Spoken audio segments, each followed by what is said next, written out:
Primer programa de Aló Zurdo. ¡Vamos! ¡Dame, carajo!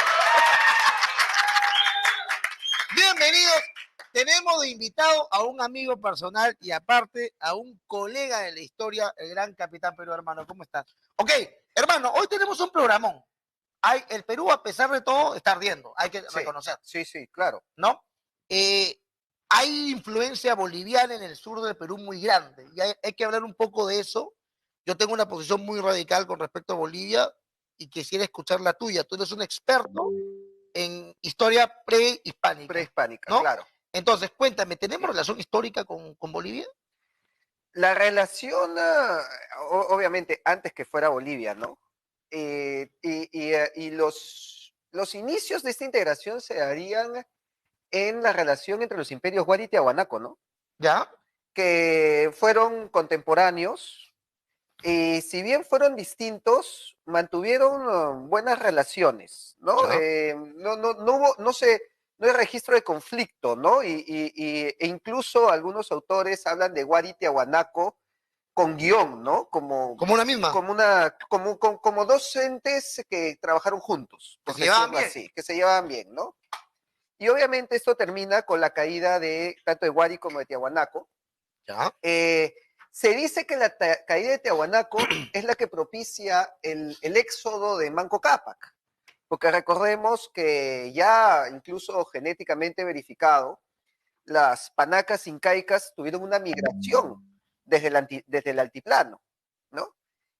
Al punto que cuando regresa Pachacútec Inca Yupanqui y realiza la primera verdadera integración del altiplano, del Collao, con lo que sería el Tahuantinsuyo, lo tomaba como una vuelta a casa, pues, ¿no? Como un regreso a los orígenes. Algo que se ha dado varias veces en la historia también, ¿no?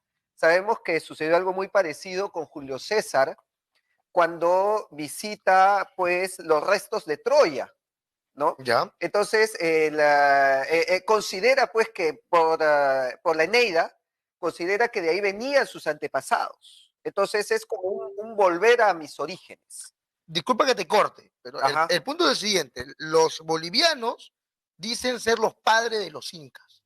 Me lo han dicho muchas veces. Sí. Yo no soy un experto en la materia. Tú sabes que lo mío es República. Sí. Pero algo sé y lo desarmo, pero ¿quién mejor que tú con autoridad? Sí. ¿Por qué no? Y mira, es algo muy parecido a que me dijo una amiga boliviana, que me comentó que hay en el colegio, para que veas lo que enseñan en los colegios desde la época de Evo Morales, le enseñaron que Machu Picchu se construyó con tecnología boliviana, ¿no? Entonces, prácticamente nosotros hemos copiado, ¿no? Hemos arrebatado Machu Picchu a los bolivianos. Y bueno, ¿qué es lo que hay en este trasfondo? Que es cierto que cuando Pachacútec conquista el Collao, lleva a las personas, pues, ¿no? A los habitantes a trabajar la piedra en Cusco. Y así que sí, pues es cierto, Ollantaytambo se hizo con mano de obra del Collao, claro, que los hizo pues a la fuerza para que estén cargando piedras, que fue lo que le dije, ¿no? Claro, sí, pues Machu Picchu fueron ahí a cargar las piedras bajo las órdenes de Pachacútec. Los subyugados. Sí. ¿Y por qué también? Porque no podemos decir que los bolivianos ahora son descendientes de los tiahuanacos. Ah, no lo son. Los bolivianos de hoy no descienden de los tiahuanacos. No, ¿por qué? Porque Tiahuanaco, una de las tantas teorías de su decadencia, pero una de las más aceptadas, es de una migración del sur. ¿Que los mapuches por ahí? No tanto, no te vayas tanto, no te vayas tan al sur. Los diaguitas. Pero zona pues de Atacama, ¿no? Atacama. Que incluso podrían estar más relacionados con los aymaras. Claro. Fueron los que desplazan a los tiahuanacos. Entonces, por lo tanto, cuando Pachacútec regresa al altiplano, es como si estuviera vengando más bien a sus antepasados de aquellos que los desplazaron. O sea, tú me estás diciendo que los aymara y los tiahuanacos no son la misma cultura. No.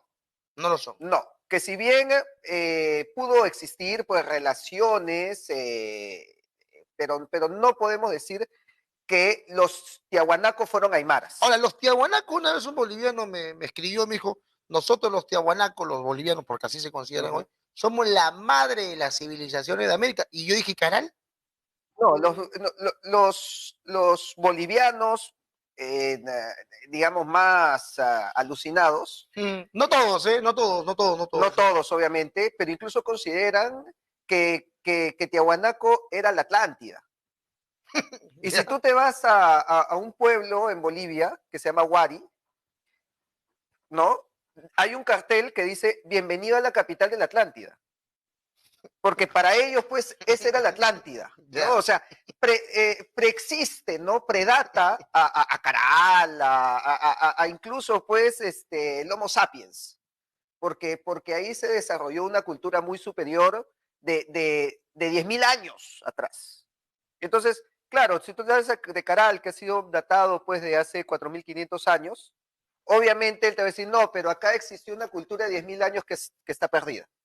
Ya, pues, ¿cómo discutes ante la pseudociencia, ante algo que no se puede falsar? Ahora, yendo a un punto importante, porque en las manifestaciones del sur se ven la bandera del Tahuantinsuyo, que no existió, que fue un invento de un periodista Vladimir Espejo, si no me equivoco, cusqueño del diario Tahuantinsuyo, de la radio Uh -huh. Tahuantinsuyo, si no me equivoco, en la década de los 70. Y también vemos la Huifala, ¿no? Que es, Sí. vamos a ser académicos hoy, ya no vamos a decir lisura, porque él es una persona de bien, de ser, él quiso ser del Opus, por consecuencia, no puedo decir groserías con él.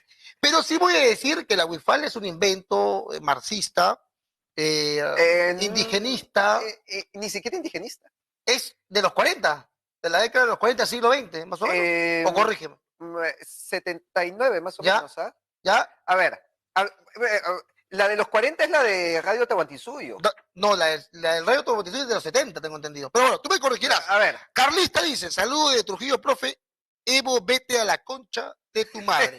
Yo leo, ¿eh? Luego alguien nos dona 10 bomb. Bob, ¿qué es 10 bomb? No sé. Me dice, buenas, Capi, ¿Tiahuanaco llegó a Norteamérica? Te pregunta.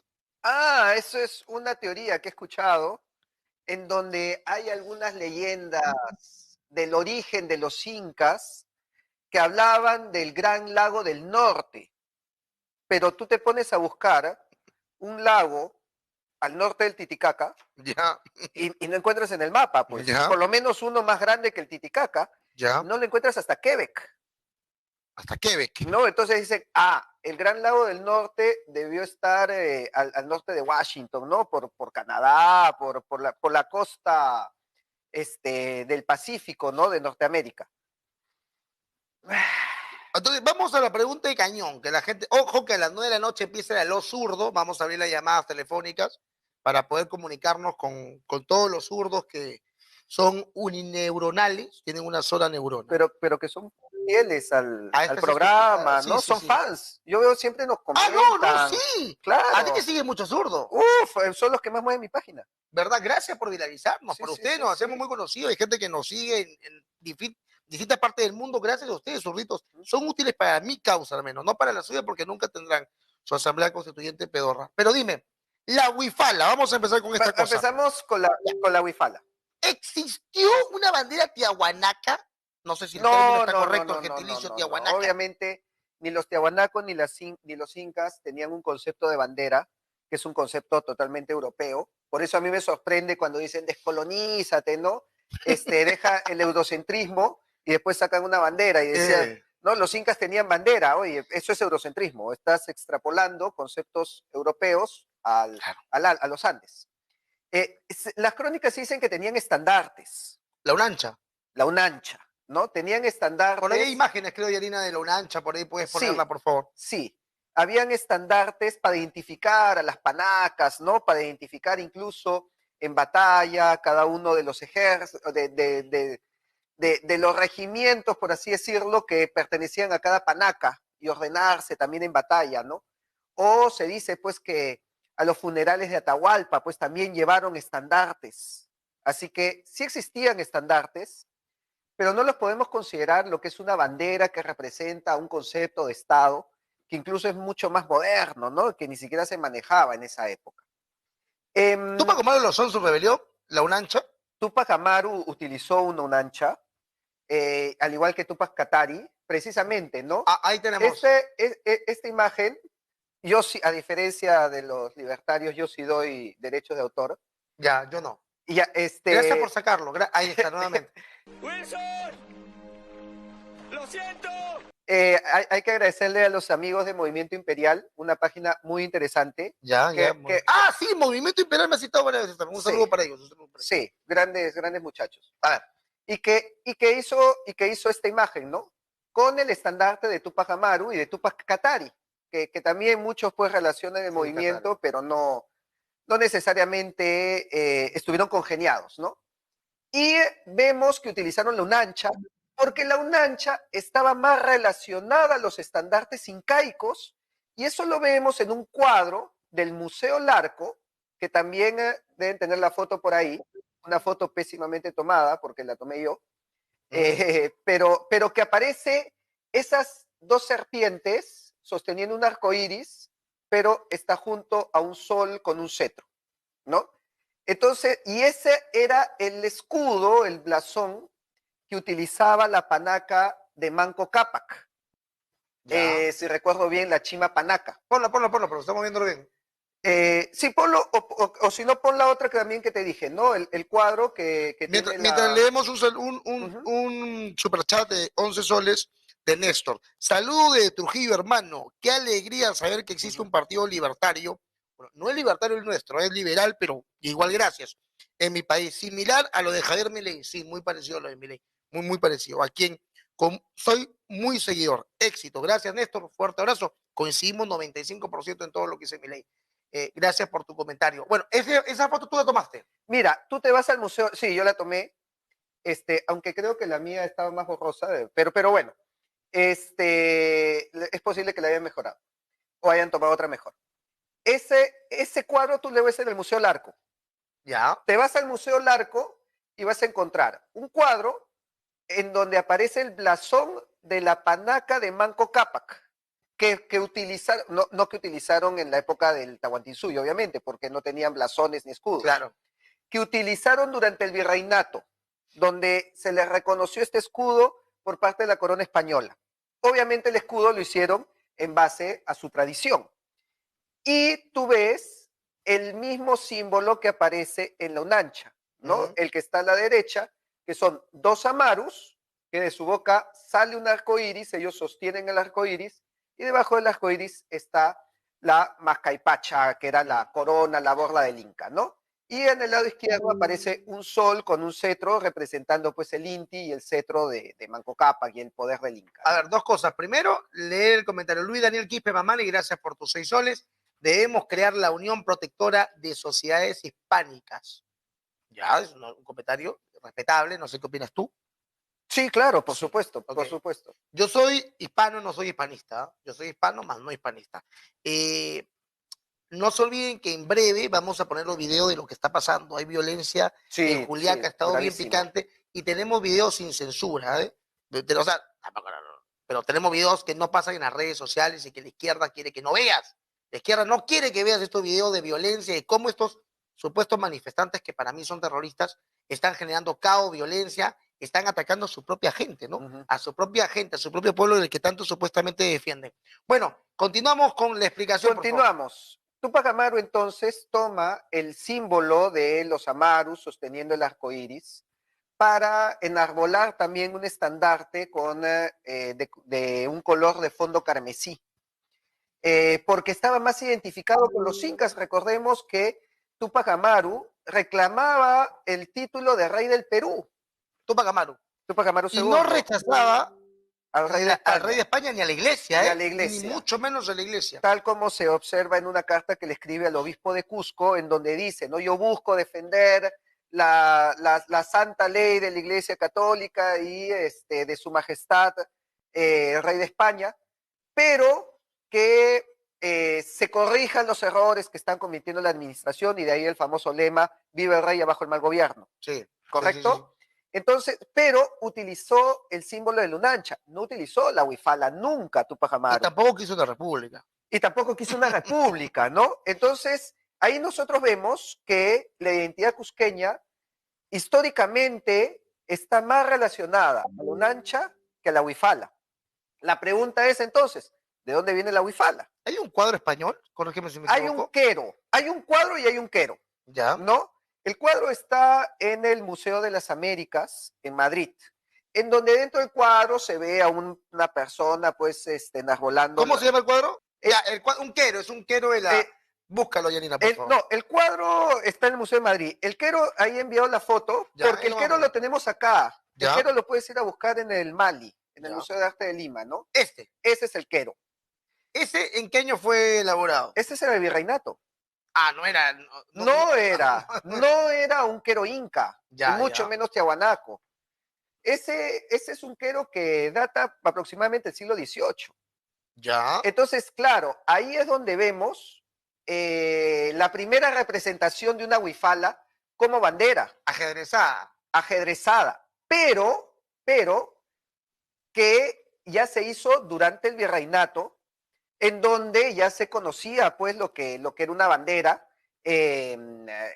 y además estaba dentro de una concepción cristiana, que eso es lo que menos toman en cuenta Los indigenistas. los indigenistas que enarbolan la huifala. ¿Esto es una creación de un mestizo, de un quechua, de un español? No se conoce No la se creación. conoce el autor. Muy probablemente haya sido una natural, un mestizo, pero sí sabemos que en la escuela de Potosí se pintaron cuadros de los ángeles arcabuceros, también con la huifala, ¿no? Entonces por ahí también hay un par de fotos en donde aparecen los ángeles o los arcángeles arcabuceros, que se les llamaba así, ¿no? Porque eran los que defendían, pues. Acá está. Ahí vemos, pues, uno de estos ángeles que está sosteniendo una huifala. Y esto viene de la escuela de Potosí, que era cristiana, católica, ¿no? Entonces, sabemos que los que impulsaron más bien el uso, pues, de este símbolo, distintivo. de este distintivo propio del collao, porque se identifica con el collasuyo. Ya hemos visto que no existió una identificación con Cusco, por lo menos incluso hasta Tupac Amaru II. La identificación es con el collasuyo. Es por eso que a mí me sorprende ver huifalas en el Cusco, ¿no? Sí. Y eso pues incluso en la época virreinal no se veía. Y de repente hubiera sido como una intromisión cultural que no le correspondía. A las panacas incaicas no lo hubieran aceptado. La pregunta es, si sabemos que esto es más un apoyo histórico por parte de la iglesia y de los españoles mismos, ¿ah? Con respecto a la historia del Tiahuanaco, que esto nunca existió en el Tiahuanaco, que es una representación más moderna, más reciente, ¿por qué crees tú, creo que sé lo que vas a responder, pero quiero que la gente lo escuche, ¿por qué crees tú que los indigenistas hoy están tomando esto como una bandera ancestral? Gracias a Germán Choquehuanca. Ya, continúa. O sea, quien reivindica, de hecho, quien hace el diseño de la huifala actual. Porque si tú ves ese diseño, o tú ves el diseño del quero anterior, ya, no es exactamente el mismo de la huifala actual, ¿no? La combinación de los colores, la disposición de este ajedrez, no tiene como origen el diseño que hizo Germán Choquehuanca en el siglo XX. Estamos hablando más o menos el año 79. Germán Choquehuanca diseña esta bandera en base a las imágenes que estamos viendo. Y se pone un nombre también medio... Y se pone como Inca Huáscar. Inca Huáscar. ¿No? Junto con Jaime Apaza, que toma el nombre de Inca Atahualpa, y los dos pues se autonombran, o bueno, en una ceremonia de la coca, se nombran pues como Incas del Tahuantinsuyo, pero específicamente Germán Choquehuanca como Inca del Collasuyo. O sea, otra vez, la huifala relacionado al collasuyo. Por eso el querer extender la huifala a todo el Perú está fuera de su historia. Y de repente sí refleja más una injerencia del collasuyo o del collao o del altiplano hacia el Perú, que es un anhelo que lo hemos visto desde la Confederación Peruano-Boliviana, ¿no? En que donde podemos hablar de eso bastante. Santa Cruz también quería pues tener el control de todo el Perú. Claro, Eso es histórico Agustín también. Gamarra quería tener el control de De Bolivia, Bolivia ¿no? Pero y Santa Cruz, el el control del de Perú. Perú. ¿No? Así es. Habiendo sido presidente del Perú, no hizo en Así su es. momento lo que pudo haber hecho. A ver, quiero agradecer a Ronald Ortiz, que se acaba de hacer miembro de esta plataforma, de este canal. Tú también te puedes hacer miembro de 5 soles. Entonces, hermano. Entonces, Germán Choquehuanca, ¿por qué te dije que no es marxista? Porque Germán Choquehuanca más bien se definió como contrario a la corriente izquierdista, marxista, que buscaba alienar al indio. ¿Mm?